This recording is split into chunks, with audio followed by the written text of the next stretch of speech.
और evening update bulletin में रुख करेंगे बड़ी खबरों का, लेकिन सबसे पहले इस वक्त की एक बड़ी खबर का हम रुख करेंगे। पंचायत चुनाव को लेकर मध्य प्रदेश में निर्वाचन आयोग ने एक बड़ा फैसला लिया है। परिणाम पंचायत चुनाव के जब ही घोषित होंगे जब आरक्षण की प्रक्रिया पूरी हो जाएगी। मध्य प्रदेश में पंचायत चुनाव के परिणाम के लिए अब चुनाव आयोग के निर्देश का इंतजार करना होगा। थोड़ी देर पहले राज्य निर्वाचन आयोग ने एक आदेश जारी कर इसका विस्तृत ब्यौरा दिया है। मध्य प्रदेश राज्य निर्वाचन आयोग के सचिव बीएस जामोद ने सभी कलेक्टर और जिला निर्वाचन अधिकारी को जो पत्र भेजा है उसमें कहा है कि त्रिस्तरीय पंचायतों के निर्वाचन में सारणीकरण और निर्वाचन परिणाम को रोका जाए। त्रिस्तरीय पंचायत चुनाव के नतीजे एक साथ आएंगे। ओबीसी सीटों पर अभी फिलहाल चुनाव नहीं होंगे, स्थगित है वहां पर चुनाव। ओबीसी सीटों पर आरक्षण के बाद ही चुनाव होंगे। दरअसल पंचायती राज चुनाव व्यवस्था के अंतर्गत पंच, सरपंच, जनपद पंचायत सदस्य, जिला पंचायत सदस्य के परिणामों की घोषणा के लिए अलग अलग तिथि तय की गई। चलिए हम इस खबर पर और ज्यादा बातचीत के लिए हम रुख करेंगे मनोज सैनी जी का, हमारे साथ इस वक्त लाइव जुड़ गए। मनोज जी, महत्वपूर्ण निर्देश एक तरह से राज्य निर्वाचन आयोग ने दिया है। दूसरी तरफ हम बीजेपी कांग्रेस के बीच भी देख रहे हैं तनातनी जो चल रही है वो खत्म होने का नाम नहीं ले रही है। कितना महत्वपूर्ण ये फैसला? देखिए, अब ये कहा जा सकता है कि पूरे चुनाव में पैच फंस गया। पैच फंसाने का काम कांग्रेस भी करे, क्योंकि कांग्रेस ने जैसे ही ये नया निर्देश जारी हुआ है तो उस पर आपत्ति दर्ज कराई और ये कहा कि पूरे चुनाव को रोका जाना चाहिए।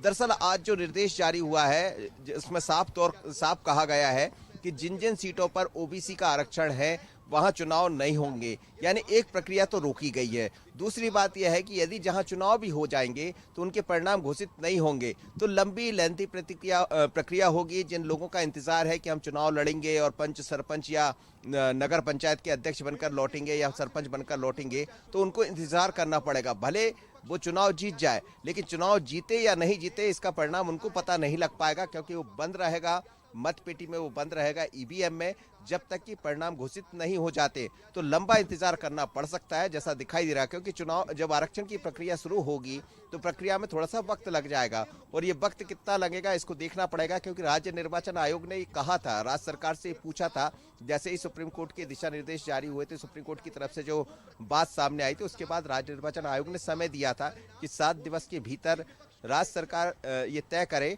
कि कब तक प्रक्रिया पूरी हो जाएगी। तो उसी के आधार पर आज जो भी जवाब मिला हो या उसी को मानते हुए ये मुद्दा सदन में भी उठा, विधानसभा में इस पर खूब चर्चा हुई, दोनों ने अपनी अपनी बातें रखी और यहाँ तक बात पहुँच गई, जैसा मुख्यमंत्री जी ने कहा कि जरूरत पड़ेगी तो हम कोर्ट भी चले जाएंगे, लेकिन नुकसान नहीं होने देंगे ओबीसी का किसी भी कीमत पर। उसके लिए जो भी करना पड़ेगा हम करेंगे। पर आज के नए निर्देश आदेश के बाद अब ये फिर एक बार पैच फंसता हुआ नजर आ रहा है, क्योंकि आधे चुनाव यदि हो जाएंगे तो बाकी चुनाव का क्या होगा उसको लेकर फिर लोग कोर्ट के दरवाजे खटखटाएंगे। ऑलरेडी कोर्ट में 3 याचिकाओं पर सुनवाई चल रही है, जिसमें 2 हाई कोर्ट में एक सुप्रीम कोर्ट में है। तो इस पर निगाह जरूर बनी रहेगी।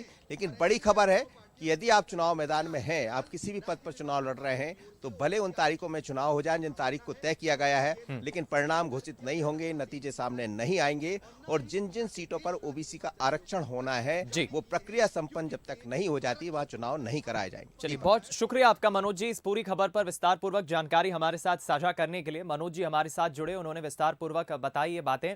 लेकिन दूसरी तरफ देखिए, आपको ये पूरा हम घटनाक्रम एक तरह से बताए। पहले बीजेपी कांग्रेस के बीच काफी तनातनी हुई, बाद में हाईकोर्ट को टिप्पणी करना पड़ी, राज्य निर्वाचन आयोग ने बैठक की, उसके बाद महत्वपूर्ण निर्देश दिए। आज ये जो महत्वपूर्ण निर्देश दिया है इसको आसान तरीके से आप समझें। सभी सीटों पर चुनाव होने के बाद ही वहां के परिणाम, वहां के नतीजे घोषित होंगे।